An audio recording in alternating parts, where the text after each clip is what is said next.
If you've been trying to apply for business credit, but you're wondering, what should I put on applications? Like, what's going to get me denied? What's going to get me approved? In this video, I am going to be breaking down the exact things that banks are going to look at and that they're going to screen to determine on whether or not they're going to approve you. So these are mistakes that you want to avoid putting on a business credit application.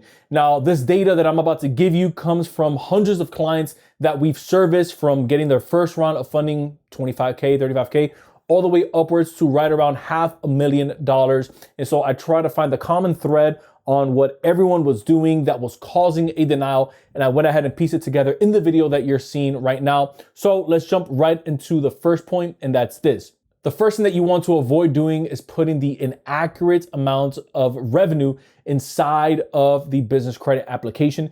Let me explain. You have gross revenue and then you have net revenue. You don't want to use net revenue because that's going to lower the amount that you can actually put on a business credit application, which is also going to lower the amount that the bank decides to give you. Instead, you want to go with what it says on there, which is gross revenue or projected gross revenue. Now, there's two types of gross revenues. Let me explain. You have gross revenue, which is stated, meaning what your company has either done this year, if you are already an existing business, or last year, if you're already an existing business. And sometimes in business credit applications, this is why you want to read through them carefully, is they're going to ask you for projected gross revenue. This means that based off of where you're at in business, based off of where you're located, and based off of what type of business you currently have, meaning the industry, where are you projecting your income is going to be within the next 12-month period? So that's when you have to forecast. Okay, if let's say I'm in the construction business or I am in the landscaping business and I live in California, that projection is going to be totally different from someone who's in the middle of, let's say, Wisconsin, or someone who's in the middle of Washington State. And so you want to play to those numbers, and then you want to adjust them accordingly on the application. Now, the second thing you never want to put on a business credit application is going to be the wrong NAICS code. There's 3 different tiers of NAICS codes that you want to pay attention to. You have red tape, you have green tape, and then you have yellow tape.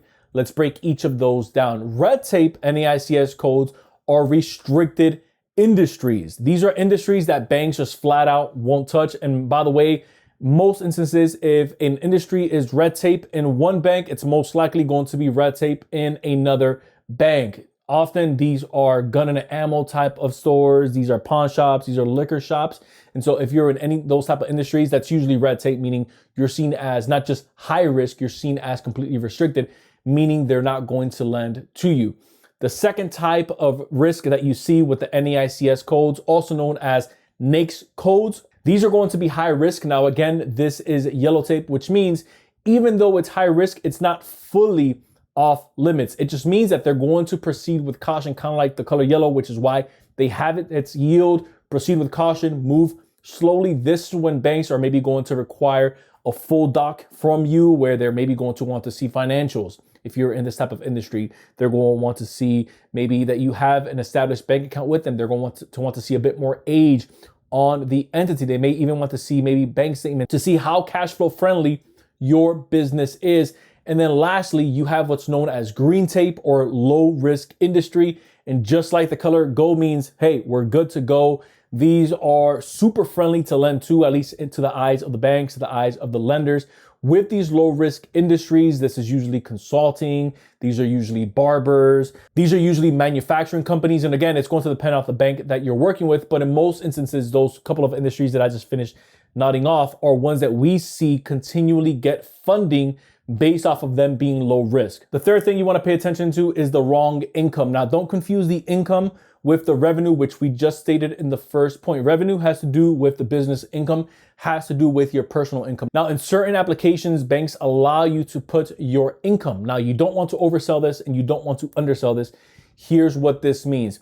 If you have your income, you want to look at the total picture. So if it's you and your significant other, you guys are inside of the same household, you can use total household income. So it's not just your income, which is why it's good when you're applying for a business credit card or a business line of credit, have all of your docs with you, like your taxes, so they can see the exact number that you put on your tax returns. If it's just you by yourself, then that's probably going to be a lot easier. But I want to take it a step further, and this maybe has to do a little bit more with the business revenue side, but I'll go ahead and say it.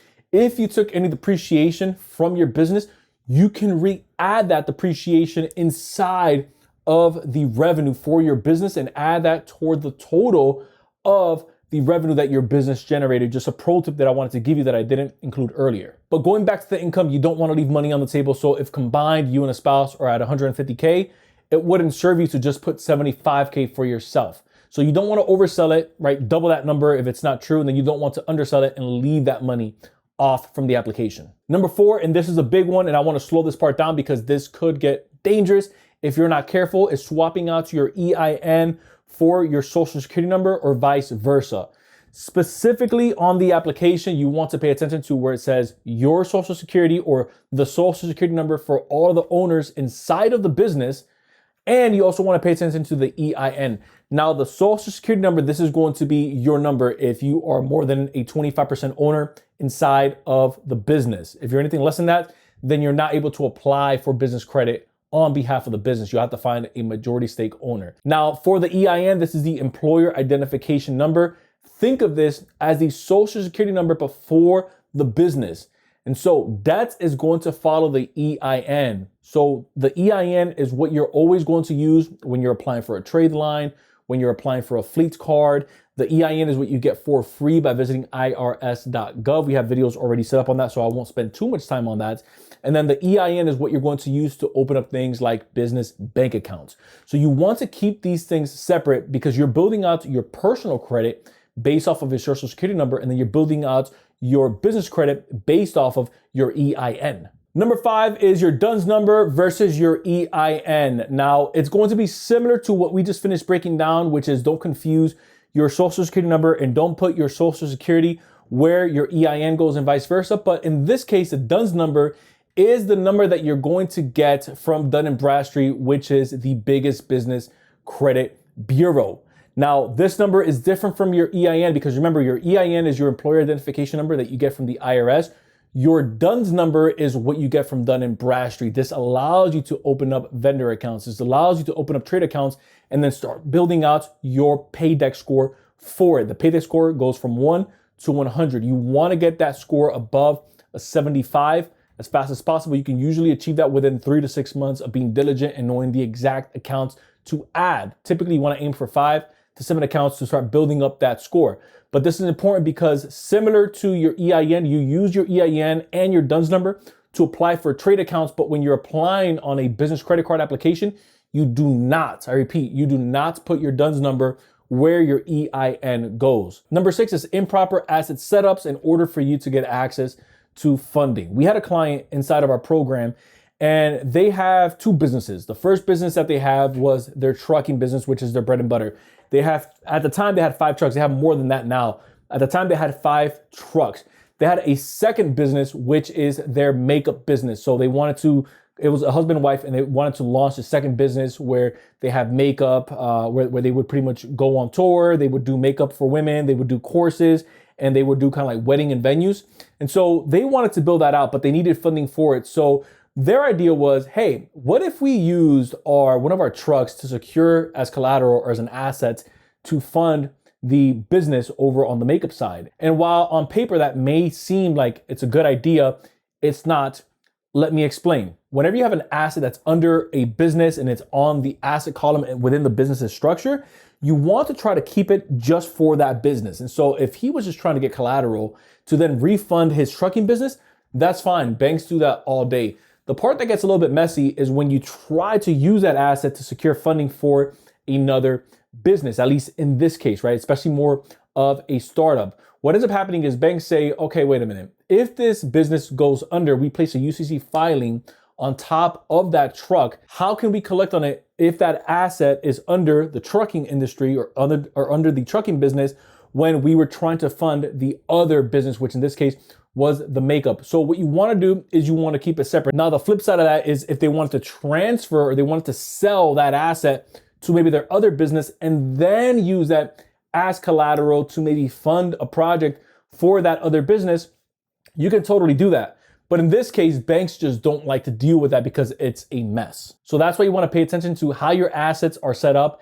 and which column they're in. The next thing you don't want to put on a business credit application is going to be personal expenses. Now, don't confuse this with business expenses. Business expenses, you can let that ride all day on a business credit application. But when it comes to personal expenses, remember, a business credit card or a business line of credit isn't used to pay off your personal debts or isn't used to keep your personal living expenses floating. It's used for what it says in the name, for the business.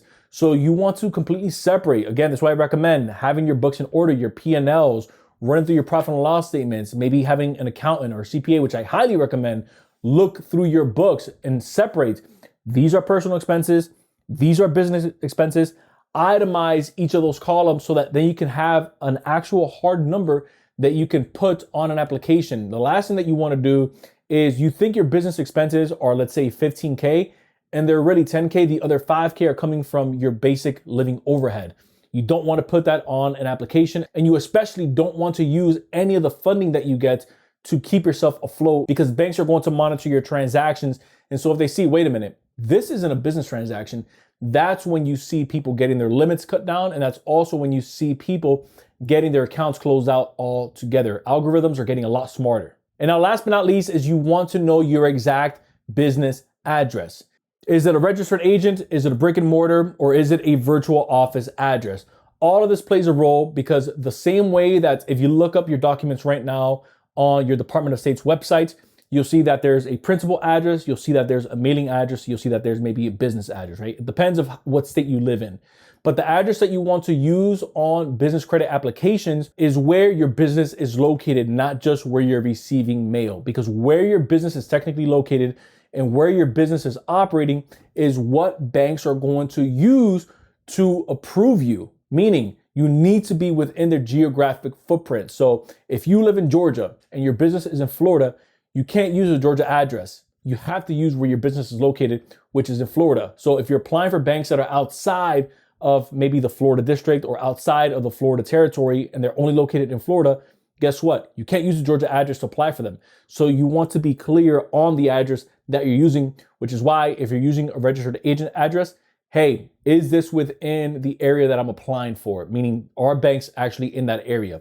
The virtual office address, are there banks within the virtual office address area that I have set up? Or if you're a brick and mortar, that's pretty self-explanatory. You then know that, okay, I can apply for all the banks within this area, 50-mile radius, 60-mile radius, or within the state if it's maybe a grade A bank. So there you have it. Those are all the main points that I really saw a lot of our clients struggling with, that I don't want you to struggle with, of why they kept getting denied. Those are things you want to watch out for on applications and when you're filling them out. If you found value in this content, consider hitting the subscribe button down below. Don't forget, anytime we're not posting on here, we're posting over on Inside with Irv, which is our podcast style channel. So if you like what we have going on over here, you'll love what we have going on over there. Once again, I appreciate you guys checking me out. Until next time, everyone, I will see you in the next video. Peace.